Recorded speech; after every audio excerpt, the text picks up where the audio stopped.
Frontline Updates, where we delve deep into military strategies and updates from conflict zones.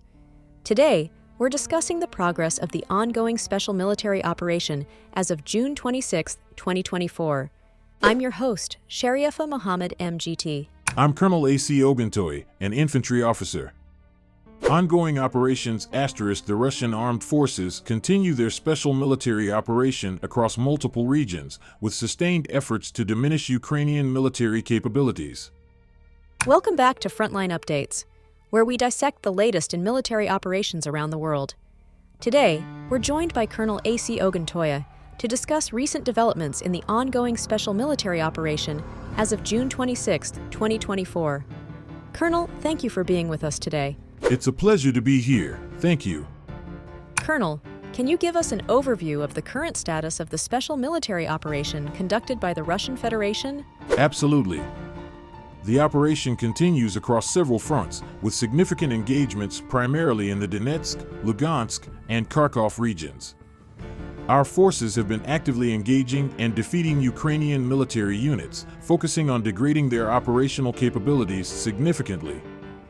Let's delve into specifics, starting with the North Group of troops. What can you tell us about their recent activities? The North Group has been particularly effective.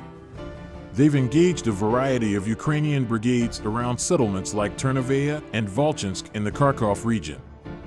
Just yesterday, they managed to inflict substantial losses, including 300 Ukrainian troops, several vehicles, and key artillery pieces like the US-made M119 gun .35 troops, a few vehicles, and several artillery pieces like the US-made M777 howitzer.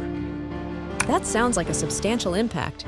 How about the West Group of forces? What successes have they achieved? The West Group has also made significant strides by occupying more advantageous positions and repelling enemy counterattacks effectively. For instance, they dealt with formations from the 14th and 66th Mechanized Brigades, destroying tanks, multiple launch rocket systems like the BM-21 Grad, and even 2 field ammunition depots. Moving southward, what updates can you provide on the Southern Group of forces? In the south, our forces have improved their tactical positions dramatically and inflicted heavy losses on the Ukrainian brigades in areas like Kurakovo and Konstantinovka. The enemy's losses included over 500 troops, several armored combat vehicles, and crucial artillery assets. The Center Group of troops also seems to have been quite active. Could you expand on their efforts? Indeed, the Center Group has been active along the front lines, especially near Toretsk and Mykolaiv. They've successfully repelled several Ukrainian counterattacks, resulting in the loss of 405 Ukrainian troops, a tank, and multiple artillery systems. And what about the Vostok Group of forces? The Vostok Group has continued to fortify their positions and effectively counter enemy maneuvers. They've caused significant personnel losses to the Ukrainian forces and have managed to hold and improve their tactical situations. With all these operations ongoing, how significant have the air defense and aerial operations been? Our air defense systems have been pivotal. Just in the last 24 hours, they've shot down 76 Ukrainian UAVs and 2 HIMARS systems.